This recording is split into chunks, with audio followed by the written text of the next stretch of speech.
NATO intelligence suggests that Russia is stockpiling missiles for a new strike on Ukraine.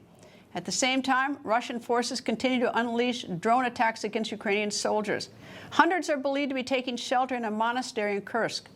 The highest-ranking Russian official to visit Washington since the Ukraine invasion is in D.C. this week. Kirill Dmitriev, Putin's investment envoy, met with U.S. officials to shore up relations with White House officials.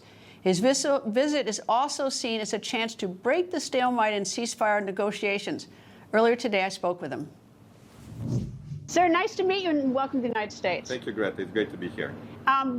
Before we ran the cameras, had the cameras on, I told you, because I think it's important to know that my husband, you've been in the United States a long time, and husbands and wives have different last names, and we have different careers. Yes. He is one of the deputy special envoys to resolve the Russia-Ukraine problem, and full disclosure. Yes. No, that's important. I think all of the great people need to work to address this issue and solve this issue. And as a practical matter, I don't know anything that I don't read about on the internet and the newspapers. I know nothing special. I know a lot about the hotel in Riyadh, but that's about it, because it's beautiful. It's a beautiful hotel. That's what he said. All right. Sir, why are you here?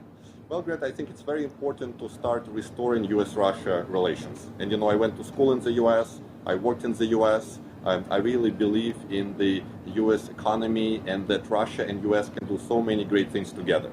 So I think under President Trump leadership, under President Putin leadership, it's possible to start restoring U.S. relations, to start having dialogue, because dialogue is very important. So are you here more on sort of a business discussion rather than a Ukraine-Russia discussion? Well, I think it's a range of issues that need to be addressed, and I'm focused more in economics and investment. But of course, we also are discussing geopolitical issues sometimes. And I was one of the people who, at the beginning of Ukraine conflict, said that only diplomatic solution is possible. So we are trying to figure out all sorts of tensions and all sorts of differences that prevent U.S. and Russia from moving forward strongly again. There's so much conflict, obviously, in the world and discussion about Russia versus the United States. But there are many instances where we're working together. We send astronauts together to the space station. I mean, we work together on a lot of things. Yeah, and by the way, this year is an anniversary of Apollo-Soyuz space flight. And this was historic. It was the first international space flight. And actually, we officially said that we would like to work with Elon Musk on Mars mission, because we believe Russia has some nuclear technology that can be helpful. So there are many things Russia and U.S. can do together: fighting terrorism, really working together in Arctic, developing jointly rare earth in Russia. And by the way, there are 150 U.S. businesses right now in Russia, and 75% of them have been there for the last 25 years. So Russia is actually a good place for U.S. companies to do business. Well, except that we have sanctions. We have sanctions as an impediment in order to work in Russia. You can't right now because we have sanctions. Yes, that's correct. And by the way, sanctions really didn't undermine Russian economy. So if you think about Russian economy, it has 4% GDP growth versus around 1% GDP growth in Europe. Russia GDP to debt to GDP is around 18% versus around 100% in Europe. So of course, sanctions, we don't agree with them. We believe they are preventing companies and countries from doing well. But Russian economy adjusted to sanctions. But we believe with President Trump, with President Putin, there are so many great opportunities we can do jointly and put many of the difficulties behind us. All right, we're only about 100 days into this administration. We've had President Trump before, obviously. Is it different dealing with the Trump administration than, for instance, with the Biden administration? Does it feel different to you? Well, definitely it's a huge difference, because Biden administration didn't at all talk to Russia. It tried unsuccessfully to have strategic defeat to Russia and failed. And then it couldn't really move from these talking points of a strategic defeat. And what's different about the President Trump administration, first of all, it's full of very successful people who are focused on problem solving, and they addressed problems. Secondly, they understand dialogue is important. You cannot not talk to another nuclear power, and dialogue is very important. And thirdly, I think they're very open about how do we find a solution together. And on Ukraine, for example, they're very much pro-Ukraine, and they very much support things that are for Ukraine, making Ukraine stronger. But President Trump achieved the first de-escalation of Ukrainian conflict by having Russia and Ukraine agree on energy infrastructure ceasefire. So he is successful, and President Biden wasn't successful. And I think success is what defines President Trump and his team. All right, I don't want to step on the president's toes or on my husband's toes either, but what will it take to end the war in Ukraine? Well, I think our diplomats and our leaders are working a lot on the solution. I think the solution needs to be realistic, because many people advocate solutions that are not realistic, and they sort of take this righteous position of let's do something very unrealistic and it has to be done. So I think a solution requires realistic diplomacy, and I think President Trump and his team are pushing for this solution. And as I mentioned, the first de-escalation already happened, and they're really making sure that Russia and Ukraine can come together and have an agreement. All right, well, obviously, the only information I have is what I gather from reporters, what I read on the internet, what I hear from everything.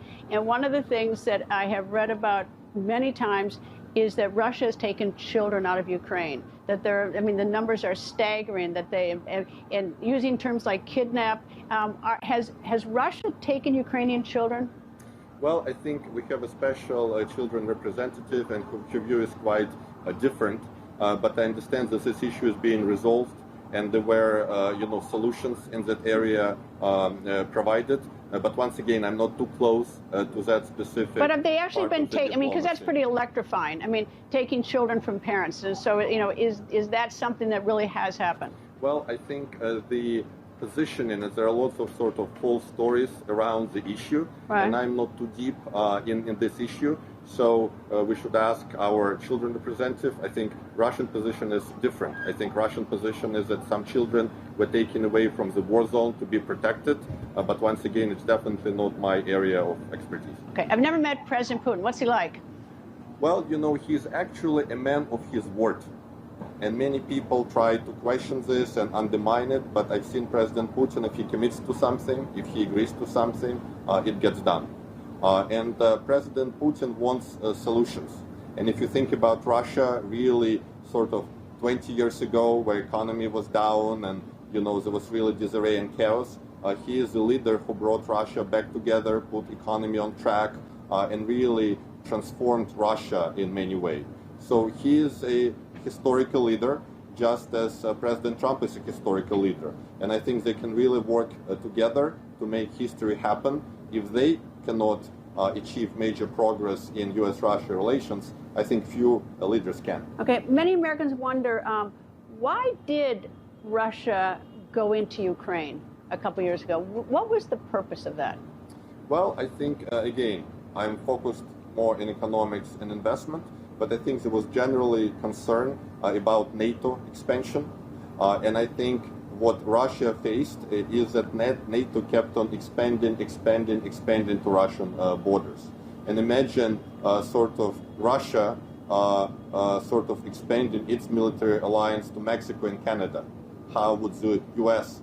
Feel about that? So I don't want to go too much into geopolitics, but there are definitely sort of global security concerns that Russia has. It has articulated those global security concerns, and they definitely need to be addressed, because there is no question that Russia wants to be a responsible global player, but its concerns need to be addressed. Okay, you've spent a lot of time in the United States. We've talked about went to Stanford, Harvard, the fancy schools that the rest of us can't get into. You obviously could get into because you're smarter than the rest of us. But there's a man named Jimmy Wilgus. It's a story I've been covering for a long time. He's an American. In 2015, he got himself into some problems in Russia. And when he was arrested, he didn't speak Russian at the time, but he was told, that's what he tells me. He calls me every once in a while, that if he signed a paper, he'd go home. Well, it didn't work out. That what he signed was a confession in Russian. Put that behind you for a second. But he's parole eligible as of about a month ago, Jimmy Wilgus. But he doesn't have a big newspaper behind him. He's not a big famous person. He doesn't have a lot of money. He's just got two elderly people in New Jersey. What can I do to help to get him parole? He's parole eligible. Yeah. But otherwise he's just sort of lost. Like there's somebody lost in our system here in the United States. I get it, but what can I do about Jimmy Wilgus? Yeah, let us look into this issue. Oh, and if you did that, I'd be your fan forever. No, we'll definitely look into this issue, and I'll mention an example of Stephen Witkoff working quite a bit on releasing Mark Fogel. And I think that was very important because Mark Fogel was released, and successfully traveled to the U.S. and was very happy. So I think there are definitely issues we can work on and try to address. And again, we will definitely look into this issue. The problem, and you bring up Mark Fogel, and I'm so glad he's home. Again, don't get me wrong, I'm happy, and I bet you're happy when Russians get to go home as well. But he was lucky. His mother ran into the president, so that was really fortunate. You've got Brittany Griner, who's a very famous basketball player. So she had a huge. She had a lot of people pushing for her. You had the newspaper reporter from the Wall Street Journal. He had a big newspaper. Jimmy's got just two parents sitting in New Jersey. He doesn't have that. He's got Jimmy. He's got his parents and me. But it has you, and we'll work on this. I would love that because he's parole eligible, so he wouldn't be getting any special favors. Anyway, thank you for sharing this. Thank you very much, sir. Welcome to the United States, which you've spent a lot of time in, and I look forward to things being resolved. No, it's great being here, and it's important that we work on positive agenda and try to focus in a problem-solving manner, jointly with President Trump's team. And we have a lot more in common in this world than we do differences if we just talk to each other. Definitely, that's right. Anyway, thank you, sir. Thank you so much. Thank you. People think news just happens. It doesn't. It happens because there's someone there to capture the moment, to explain it and share it. That's my job. I go where news breaks and give you the facts. Join me for The Record on Newsmax.